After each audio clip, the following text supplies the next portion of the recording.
You are now dialed in with the Dial Brothers. What's up, everybody? Welcome to episode 48 of season 2 of the Dialed In Show. It's a great day to be alive. How you doing, Steven? I'm great. You want to know why I'm great? It's because it's cold. It's December. December 4th is this week. You ice cold? Yeah. The November was for the doggies and poodles, and now, it's time for the originators. That's all. Just had to break out, some swag. It's okay. December 4th is on doggies. Thursday. Huh? I don't know if they'd appreciate you saying doggies. Q dogs? I know you said doggies and poodles. I was about to just say lump them all together because it's dogs and poodles. Mm-hmm. Yeah. It just sounded a little soft. Doggies and poodles. The canines were in November. Mm-hmm. And now the originators are this week. That's all. Mm-hmm. Just wanted to throw that out there. Y'all have your own month. Yeah. I've told you, I think, on the record and personally, I don't understand why all these organizations, Founders Days are like days after each other. That just seems weird to me. Like, oh, you don't like this organization, you want to start your own. Mm-hmm. Ours a day after the other one. Like, why? But that's a conversation for another day. Yes, December is here. Y'all feel it's cold outside. That's all I'll say. We can move on. All right, Thanksgiving is over. Mm-hmm. We were talking about all this food and all this stuff. I was saying, and you tried to throw some shade at me Sunday. I was saying I did not eat as much as I would normally eat for Thanksgiving. Like, Thanksgiving Day, I had one plate. I didn't even get seconds. That's just hard for me to believe, and not just because. But I didn't. Because it's you. I don't think, unless you're trying to be on a diet, I think most people get more than one plate. I know. It was weird. And we, at least in the past several years, our family, we don't eat late on Thanksgiving. And we ate late. Huh? Wasn't this year late? No. What I'm saying is, it was 3-something. So what I'm saying, you trying to tell me from 3:30, you didn't get another plate? No. Oh, something. You were sick. I think I got a dessert late, but I didn't get a plate. No. Oh, wow. Well, good for you. I ate quite a bit on Thanksgiving, but did y'all in the comments, did you enjoy your Thanksgiving? Did anybody get in a fight? Did anybody tell a family secret? Did somebody find out who their real dad was on Thursday? Oh my God. Someone asked me, they said, did your brother have banana pudding with no bananas? No. And look, I got some heat for those banana pudding comments. Yeah, because it's weird. No, because of how I was saying I prefer the kind that's, on the stove or whatever. Mm-hmm. There are a couple people who have given me banana pudding before. That's the other way. Mm-hmm. And they want to, she said, now let me find out you be throwing my food away. I said, oh, no, I don't do that. If I tell you I like something, then I ate it, most likely. So you saying if you don't say I like it, that means you threw their food away. Or if I don't, I might have forgotten to tell you I liked it. But either way, I don't really throw people's food away just immediately. I don't really look at it and say, well, if it gets thrown away regardless, isn't that immediate? I mean, it doesn't matter if it's immediate or not. You still threw it away. I guess I say this. I'll at least taste it. Or that's not saying much. Or smell it. But I don't just be like, oh, no, I'm not about to eat that and throw it away. Especially if I'm cool with you, I'll probably eat your food. So you saying you would eat the food because you're cool with them, but the food's not good? Well, no, if I don't like it, then I'm not going to eat it. Even if my mama made something I don't like, I'm not going to eat it. Oh, okay. If I make something I don't like, I'm not going to eat it. Mm-hmm. But I'm saying sometimes a random stranger will give you something that came from their home. Mm-hmm. And it's like, thank you. As soon as you walk through the door, trash. Oh. Just depends. It's just because I don't know you. Interesting. I don't know I don't know. Unless now maybe if it's a baked product, I might, you hand me a cupcake, I'll probably eat it. but you giving me some like a whole plate of food, and I don't know you, and it came from your house. I'm Mhm. probably not gonna eat it. This was not Thanksgiving related, but I had Publix fried chicken for the first time in a long time. It tastes a little different. It was crispier and larger pieces. Or I'm talking about the party wings, y'all. But The it one was I had, yeah, it was different. crispier, it was bigger, but it tasted good to me. It was good. It just didn't taste like how it used to taste. I'm so glad it didn't tear my stomach up because lately, y'all, I cannot eat Publix fried chicken. Oh But that was the spicy chicken, what we ordered. man, ooh, had me running to the toilet in the middle of the night. I mean, toe up. Bernie Mac said, "You don't mess with your stomach." That ain't what he said, but you don't mess with your stomach. Stomach. People say the worst pain is a toothache. Mhm. That- That's a bad pain. That is a people. toothache will make your whole body. Well, I've never had. What is it? Knock on wood. I've never had an excruciating. You better knock on wood. I'd rather have bubble guts than a tooth pain. Man, your stomach be messed up. Mm-mm. Oh, you And be once you curling get it out, around. you okay. A tooth pain don't go away until you fix it. Yeah, Mm-mm. No, I'm good. yeah. I am good. I need to get to the dentist in January. Yeah, you do. So now it's Christmas time. Officially, now it's Christmas time. Officially. Thank you. Now, and I understand y'all got stuff planned, but we kind of took out the tree very fast. I mean, last bite still on the plate, and Oh we taking yeah, out the tree yeah. We still Thursday. eating our Thanksgiving Yeah, dinner, I was like, all right, and okay. they talking about, all right, let's get the Christmas decorations. What? Dog. That's probably why I ain't get no second plate. I ain't have time. Yeah, yeah. I was Look, like, before the sun went down, yeah. the Christmas tree was up. I'm Really, like, before it 5 is o'clock. Thursday at 5. Yeah, the Christmas tree went up. It was now, and everybody might not have the ability to do this, but one thing that I did last year that just saved so much time and energy and stuff was I was able to store the tree with the ornaments on it last Mhm. year. That And was so smart. all we had to do was just pull it back out, and it was already, I mean, mom had to make some adjustments, but it was already decorated. But see, That this is the thing. Yes, that saved time. But what if you want different ornaments the next year? Oh well, yeah, you well do what you gotta do then. But I'm just saying, for But that me was and very my smart. house, It was very smart. we gonna use the same ones. Or you might add a couple new ones. You know, sometimes people Mhm. get custom one with somebody's picture or something on it. But yeah, nah, that saved a lot of time, and I'm glad y'all did the rest of that stuff. I left all that I don't know, it's called garland or Mhm. yeah, all that other stuff. But I got to do some stuff outside this week, Yeah, and you do. so I'm not looking forward to Is that the rain because coming to y'all? it's Because gonna it be was cold. raining. It was raining here. It was raining yesterday, and it's supposed to be snowing allegedly on Friday. Mm. So some people are excited about that. Those who work in schools and stuff because they're hoping that they'll close the schools. But I don't think it's gonna be that bad. But who knows? I'm not a meteorologist, and they'd be wrong anyway. I still don't think we get enough. You saying they get paid? They get paid regardless if they're right or wrong. Right. You get paid to, and here's the thing, and I think, and don't come for me because I know you got meteorologist friends. I do. So don't come for me, Steven's meteorologist friends, for what I'm about to say. Because I'm not saying that y'all don't do anything. I'm not saying that y'all don't have skills. I'm not saying because first of all, I think more so than you being a meteorologist, you're just a communicator.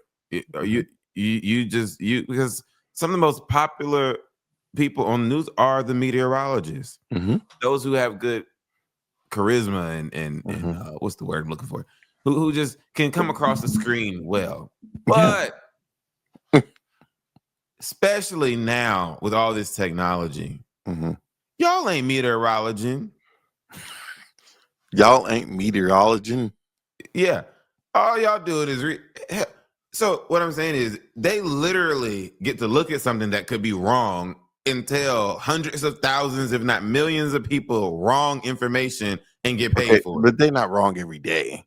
They're And not people wrong every need to day. know how to digest the weather, because when you hear 30% chance of rain, that don't mean it's going to rain at 30% sometime in the day. That means 30% of the area will see rain. A lot of people don't know that. But see, that's not what we taught growing up. When we taught, You said they said it was going to rain. No, that's not what they said. right. It's you. The way it's presented is as if it's a 30% chance, at some point in your day you're gonna see 30% of rain. That means like 30% of my day is gonna rain. 100% all day is gonna rain. Well, 100% it is gonna rain. Right, because it's area. Everybody will see rain. Yeah. Yeah. But it's not 30% of your day. It's 30% of the area will get rain. Look, be walking outside and be like, they said it was gonna rain today. Or you be like, it was only a 20% chance and it's been raining for hours. You got that 20. Yeah. So, but shout out to meteorologists. Really, they run in the play. They get to be wrong and tell people about it and get paid for it. Okay, you can't be wrong all the time. And that's what I'm saying. The ones nowadays, the ones from 50 years ago probably would despise the ones from today. Oh yeah, because they go so you have all these resources, and stuff to not be wrong. That's why I'm saying they're not really meteorologists. It's somebody. There's really like one team of meteorologists in the country or the world, and they just send it to everybody else. Well, the National Weather Service communicates with the local station meteorologists. Yes. Yeah. Those are the meteorologists that's meteorology, not all the people at your local station. Not the local station ones they're crunching numbers too. They be trying to sound all fancy with their words and stuff, and they looking at the maps and everything. Y'all are just telling what them people told y'all. That's it. And I love meteorologists. They have their place. I'm just saying, really, if you can communicate effectively, that might be a good path to try to go down, because they literally just look at what these people showing and then they tell everybody else. It's not all they're doing. Okay. Nowadays they flipping omelets and stuff. If you make it on one of them national networks, they ain't half their job. Ain't they entertainers? That's the word I was looking for. Right. They're entertainers. That's true. Okay. I guess I'm joining this doggone trend. I'm gonna try it out. I'm wearing the shoes for our Founders Day party on Thursday. I bought some New Balances, y'all. I don't understand why you didn't want them. They look like cut the grass shoes. They look like dad shoes. I guess I just don't see that because I'm younger, maybe. I don't know. They're very comfortable. They felt comfortable when I tried. Y'all, I went to Champs. Me and Mike go to Champs a lot lately. I went to Champs, and of course, there's young people working. And I instantly went to look at the Jordan 1s because that's what I wear now. And I said, let me look at these doggone New Balances. And one, they cost more. I went to the young boy. I said, hey, which one of these are popular right now? He's like, 9060s are popular. And I think he said 2002 or something. I don't know. So I saw some 9060s. I brought him 2 pair. He was like, no, go with them. So yeah, I've joined. We'll see. It did feel comfortable. I will say that it did feel comfortable. And I got foot problems. So I'm flat-footed in one foot and all that crap. So. They're very stable. They got them big things on the sides. They you're not gonna be uneasy. Are you uneasy wearing Jordans? If you gotta think about it. Well, that's what I'm saying. Like, I guess I'm thinking about sometimes like they very stable. I guess I'm thinking about sometimes like the shoes I have on right now. You wearing Vapor Max? Oh, what is that? This is it's a running shoe. Oh, but it's sometimes because there's so much cushion that moves and stuff. Because it's to spring you kind of. It can feel a little like, whoa, I'm bouncing. I think With that's New, the point for those shoes. right, that's what I'm saying. With New Balance, you're not bouncing nothing. But that's the point for those shoes. Right. I'm just telling you what was in my mind. But New Balances are good shoes. I haven't really gotten into buying New Balance apparel, like, but I have a couple of T-shirts from the summertime. But no, New Balance is cool. It's a cheaper alternative to Nike. No, it's not. These shoes cost more than Jordan 1. Well, their clothes are cheaper. Yeah, but can't beat that check. So that check beats your check up. So yeah, I got New Balances. I'll give y'all a report next week about did I like them. yeah. It just looks like cut the grass. But that's what I tend to do now. If I go in a store, I try and find a young person, preferably someone who looks a little urban, and I ask them. I say, what am I supposed? Because I don't know how to keep up with these trends and stuff. Like, but then I hope. I mean, I'm not that old. I mean, I'm 36, but then I hope I'm not looking like I'm trying to look young, because I don't want to do that either. Like, yeah, I'm 36. I'm 36. So, I mean, it's 36-year-olds wearing New Balances, but you get what I'm saying? Like, yeah, I'm not trying to. You don't want to be trendy. the 65-year-old trying to look 20. Yeah. I'm not trying to be that trendy. I'm trying to be on brand, but not forcing it. So we'll see. I can't keep up with all the stuff. Is a lot of the things that these young people are saying, the dances they do, and I can't keep up with it. It's something different every week, and I'm just like, y'all go get your lesson. Kaya, our cousin, she wanted me to do a TikTok dance with her. I said I'll do it for Christmas. She wanted me to do a TikTok dance with her, and I was like, I'm not there yet. Not there yet. And then I'm still hearing kids. I was in the grocery store last night, and the boy said 6'7", and then it's just like, what? Yeah, it's like, y'all go sit down somewhere. What? You just sound like a grumpy old man. I don't know what you they say. Be Y'all saying. need to go get your lesson. I don't know what they be saying, because I be wanting this. Like when I was growing up, we want to ask them, now, do you know your schoolwork the way you know this stuff? And someone could have asked you that when you was growing up, and I would have said no. Everybody knew I didn't know my schoolwork. That wasn't no surprise. No, I ain't never claimed to.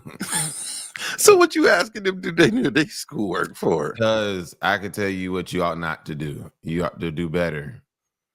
You ought to do better. You save yourself a lot of heartache and struggle. Okay. You just got to stay with the trends. That don't mean you got to be in the trend, but you need to stay knowledgeable about the trends. Well, it seems like these doggone kids at the church nowadays are going to keep calling me out on stuff. What else they call you out on? Well, this past Sunday when I walked down there through the children's church, the boy who said something to me about that outfit, he looked at me and he said, I guess that's all right. I was like, you know what? I don't care no more. I'm wearing what I want to wear. See, you said that 2 weeks ago, and you wore a doggone quarter zip on the podcast. So clearly you care. Clearly you feel attacked by the young people. But he said that was all right. So okay. And since we're talking about that, and since you wearing and everything, not that we get anything for it, but we support Black businesses, and I don't think we've said anything about that in a while. W.E. Lucene. I always say we Lucene, but I know it's not we Lucene. Yeah, W.E. Lucene. Just type in W.E.L. and it'll come up. Lusain. Yeah. Y'all go. Well, today you can't. The website's closed. But buy Black. Next week, go and buy something from him, support him. I really don't know why I'm saying it. We don't get nothing for it. But you're just saying support. Yeah.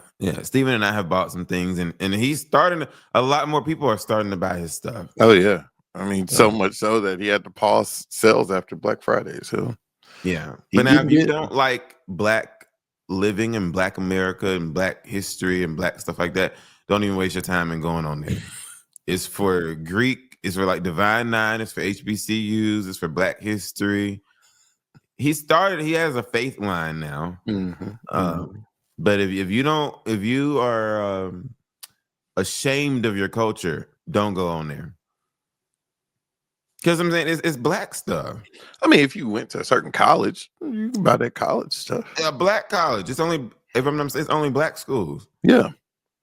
Yeah. So, Hmm. you know, or if you just want to support a black school. Mhm. I mean, now, I don't think they get any money. Some people wear HBCU paraphernalia who didn't go. Yeah. Yeah. Or some people wear multiple. Do you think that black people should at the very least make an effort to go to an HBCU, or it don't matter? That's a tricky question, because just like how a public school is not for everyone, a private school may not be for everyone, a HBCU might not be for everyone. I think if you are a black kid in high school, you should at least inquire about HBCUs, just like how you would inquire about UGA and Georgia State and University of South Carolina. I think you should also inquire about black schools. That don't mean you got to go to a black school. I don't regret my decision of going to a HBCU. But again, you have to look, every student is different. So I don't think just because you're black, you should go to HBCU. But I think you should consider them. I don't think you should, in a perfect world, you should have been on somebody's black campus just to experience it. And you might say, that was cool, but I really want to go to this PWI because they have this specific program that HBCU might not have. Right. What do you think? Oh yeah, I say, heck, go to what's best for you.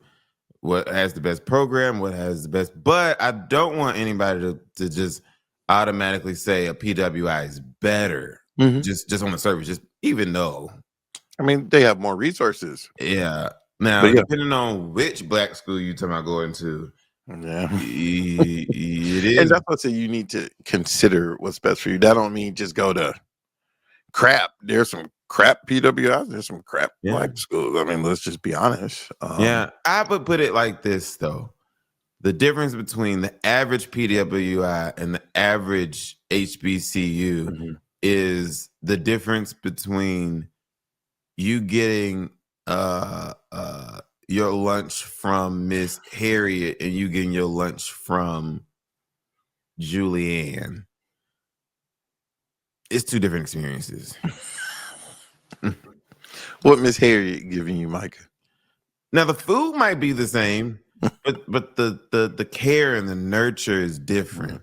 It's baby, how you doing? How your mama doing? It's that you're gonna feel more seen and known, because also typically HBCUs are smaller, but it's more of a homey feel than a PWI. Especially if you're talking about a average size HBCU and a large PWI, is that is true. It's a different feel. But I'm not saying if you want to be this might not even be a thing, a neurophysicist. I just made that up. And if the local HBCU don't have that, but the local PWI does, go to the PWI. Yeah, don't just go to HBCU because you said, I want to go to HBCU. Do what's best for you. Yeah. Okay. No one won the Powerball jackpot on Monday. Not so much about no one winning, but if you were to win the lottery, how long would you wait to tell your family members? I feel like my opinion on this is changing than how it might have used to been, heck, maybe 6 months ago. Before, I think I would have said that I would tell them immediately, because me telling you don't mean I'm gonna give you anything. Y'all see, he shows his true colors. So it don't matter that you know. Oh, okay. But I think there is a part of me now, just the more I'm learning people and they foolishness, it might be quite a while if I tell anybody. Oh. It might, or if I tell you what I won, I might lie about it. Like lie about the amount. Yeah. Like you might say, I won $5 million when you really won 50. Right. Something like that. I'm not about to tell you. Why lie? Because you're gonna think, because here's what I really think I would do. If I won $755 million today, After tax, you only gonna get about half of it. Mm-hmm. So round down, let's say $300 million. Here's what I would do. I would, which this would be not crazy. Crazy is not the right word, but this would be wild. To tithe that amount, that would be wild. To be honest with you, and then somebody might think I'm crazy for saying this, I wouldn't tithe it all to my church, to my church. I would probably, because $300 million is $30 million. Spread it around. Yeah, that's $30 million. So I would probably, let's say, I might give my church 15, and then I would just select some of my favorite churches around the country. That's fair. And give them $500,000 or $1 million, something like that. I just don't think I would give it all to just mine. So that's number one. There's $270 million left. I would give mom some millions. I give you some millions. But here's the thing. Don't ever in your life ask me for no more money. Ever. What I give you for the rest of your days, done. That's it. That's it. So I ain't gonna lie to you. I think I'd be generous. If I got $270 million left, I would say, you know what? How can I spend 70? And that's both you, mom, family members, Miles College, Claflin. You know, to just how can I just give it to Emory Hospital, $70 million? But for the rest of my days, don't ask me for nothing. Nothing. Not a penny. I'm not giving no. You use it nothing. Don't even formulate a text to say, hey, I know 10 years ago you gave me $5 million. Nope. But I really would like for you to be an investor. And here's the thing. I think the average income in the United States right now is like $40-something thousand a year, which is wow. That's a whole nother conversation. Yeah. But even if you said it was $100,000 a year, if I gave you, Steven, $5 million, I said, here, bro, I'm gonna give you this $5 million. Now, let's just say $100,000. I don't know how much. We're not saying how much Steven make, but let's say $100,000 a year. That's 50 years of your living. You come to me in 10 years saying you out of money? Oh no. No, I'm not with that. Okay, that's fair. Because I think I would even do the same thing for me. I might take a couple risks on a couple businesses or whatever, but really, I'm gonna just live off of a certain amount every year, and I'm not about to. I would have to hide the money for myself. I think when it comes to money, you got to know yourself too, right? Yeah. Like you are good with money. I would have to like put it somewhere where like you can't touch it. Tell a bank, even if I asked, I still can't get it until 2042. Like, yeah. Just like it's so smart. Some of these athletes, not really the new ones, but some of the current ones or past ones, like their mothers were so smart where like I think Jason Tatum, he's only living off of his endorsement money, which is a ton, but he has not been able to touch his salary money. Allen Iverson mom wouldn't let him touch his salary money until a certain age, like thinking like, you know, in the moment you're like, oh man, but then when you get close to the age, you're like, I have this income that has just been sitting there. Like, yeah, pretty smart. So I think I for sure wouldn't say how much I got. If anything, doing the numbers the way I'm doing them, I would say I would tell you I won 70 is what I would say. And then I would divide it up. And even people in the family who I'm not even that cool with, I give them $10,000. It'd just be like, here, you know.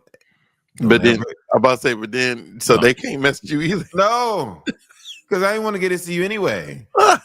So no. Speaking of money, Southwest Airlines, they're doing a lot of changes to add revenue. You know, next year they're moving to you got to buy a seat like any other plane, which I support. But people were talking about yesterday. Which you said buy a seat. Like if you went to Delta, you pay for your seat. You know, Southwest is a specific seat. Oh, Southwest is going to that? Yeah, starting next year. Oh, wow, cool. End of January, I think it starts. I like that too. I don't like the whole sit where you want. But we're gonna see how this price changes because they've been losing money. And so it's like, okay, are they going to be a Delta ticket? Then I might as well go back to flying Delta home. So that's what I'm waiting to see how the price is going to change. Yeah. So something that people have been talking about this week was Southwest Airlines has a new policy that's taking effect soon that will require travelers who don't fit within the armrest of a seat to buy an extra seat in advance. Now, the part that I didn't know was they can get a refund. Like if you do it in advance, you can get the money back for that extra seat, something like that. In this new policy, a refund is possible, but no longer just guaranteed. Do you think? I mean, I know it's a touchy subject when you talk about people's weight and stuff. Like, do you think? I mean, if someone is large, they should be forced to buy an additional seat. I would like to know if there are more parameters to this that are spelled out, because They say you don't fit within the armrest. but what determines you don't fit within it? So there are people who, If it can't go down, but there are people who can squeeze in them and they just and they spilling do. over. I fly all the time. It's people who just squeeze in them. Yeah. So that's what I'm saying. So even that person who's just No, spilling, they squeezed in it. If you can well, fit in between, now but it's we've not all fit comfortably. It's if you can fit. but we've all sat next to someone who can fit, Yeah. but they own you. Yeah. So is that's what I'm saying? That's why I got that window. Yeah. Steven likes the window seat. I like the house seat. But to answer your question, I feel it's just me. You know you big. Mhm. Just- Don't make a scene. Yeah, don't do all that. You know you are larger. Mhm. And if you want to travel, you just know I gotta buy 2 seats. That's expensive. But what I'm saying is, okay, so you want to make If people I'm flying to uncomfortable. London, 2 seats ain't no shoot. But I'm saying you want to make people uncomfortable. No. And like you said, know yourself. Yeah. Right. Lastly, there are a lot of changes in the SEC. Now Kirby Smart is the longest serving SEC coach. He's been a coach of UGA since 2017, 16, one of them. SEC is going to have 6 new coaches next season. But everyone has been talking about Lane Kiffin. So Lane Kiffin, son of Nick Saban, used to be the offensive coordinator at Alabama. He went to Florida, FAU. And he's been at Ole Miss, I think, the last 6 years. This year, Ole Miss has had the most wins they've ever had. They never had 11 wins in a season in like 100 years. And they're going to go to the playoff. Lane Kiffin decided to take a job with LSU. And so he's getting a lot of backlash from the fans, yada, yada, yada. My question to you, Mike, is so Lane Kiffin said he wanted to still finish coaching Ole Miss in the playoffs because, he got them to this point. He didn't want to abandon the players, in his words. And the athletic director for Ole Miss was like, "Nah, you leaving us? Bye." And I believe Lane Kiffin took one of their coaches too. But do you think Lane Kiffin should have been able to coach the team for the rest of the season, even if he took another job? Because there are some situations where a coach will announce, "Hey, I'm going to this other school, but I'm going to continue to coach until we lose." Yeah. Short answer, yes. I think he should be able to. But we don't know the details of what's going on in the back office. I don't know. They might hate each other. So I think if it's a toxic environment, then all right, man, just go ahead and go our separate ways. Mm-hmm. However, if we've been winning with him, I'm not about to cut my hand off just because I'm mad. What if which they're not going to, but what if we go all the way? They could. And the thing is, and I see both sides, because the thing is, one, they're looking at it from the standpoint of Ole Miss plays LSU every year. Like they always play. They're a state away, basically. Like they're close. And so from the personal pissed off side, you're like, hey, about to let you do this and you going down the street. But some people are saying, well, why would you let him keep coaching when the way NIL and everything is now? He could keep coaching to talk to them players and be like, so you're going to come with me next year. And then, so you're further hurting the program when they can still switch schools, even if he ain't coaching them. You're right. I was going to say he could do that anyway. Yeah. unless they just have irreconcilable differences, I say let the man finish the season. So the season part, 50-50 on. This is the part that I don't like. And Lane Kiffin said this on TV in an interview. So, and the athletic director for Ole Miss has not disputed this. A lot of the players got pissed, and some of them tweeted stuff. He was supposed to tell the team in a meeting Sunday morning. The athletic director would not let him come to the meeting, is what he said in a public interview. And there has not been any rebuttal. So I would assume that means it's true. Because some of the players are like, this man, told us all this stuff this season and just leave, didn't even tell us by in person. Lane Kiffin said he wanted to, and athletic director. Now, I think you should at least let the man say goodbye to the people. Yeah. Because like what does that change? You saying it in person.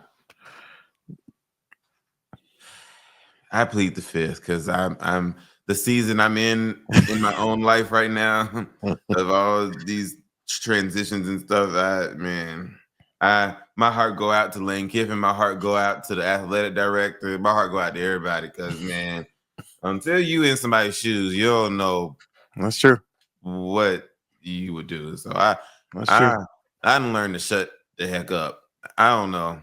I just think that's why I keep saying, as long as it's not horrible back there, and you're winning. Now I can see if you losing. Right. If y'all 7-7, man, get on. Yeah. If you're this is the best record you've had in years. And they're going to the playoffs. The playoffs have only been around but a couple of years, and they're going to the playoffs for the first time. Like, regardless of him coaching or not, they're likely going to the playoffs.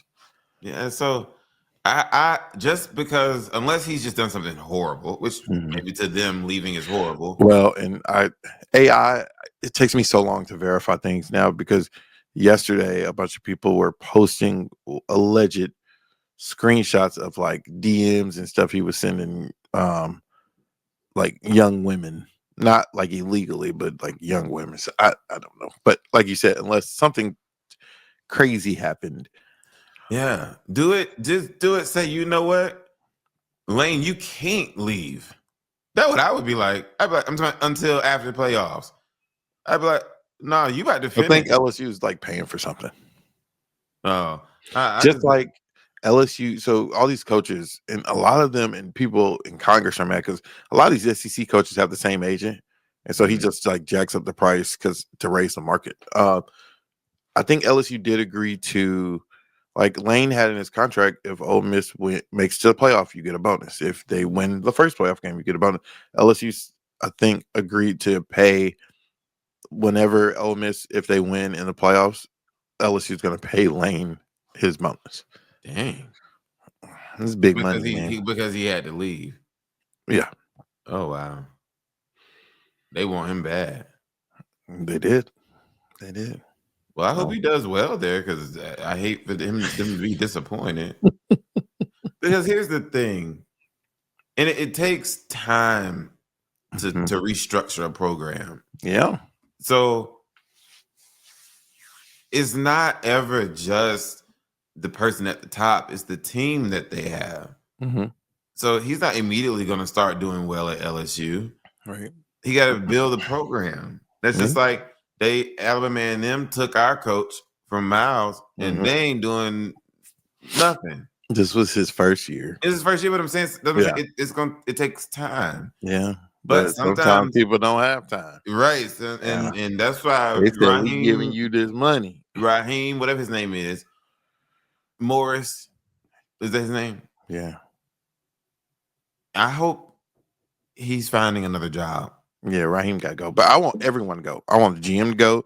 And it's sad because we have a black GM, we have a black coach. I want them all go. I want Richard McKay gone. That's Arthur Blank BFF. I want him gone too. Everybody that ain't Arthur Blank needs to be fired. Some people say Arthur Blank needs to sell the team, but I ain't at that point right now because he's done a lot for the Falcons. He's done a lot for what good would that do him selling the team? Like, people are emotional. Oh, they saying he not making good decisions. Yeah, because he put the people in place. Right. He signed off on these people. But here's the other thing. Now, he ain't no fool. Mhm.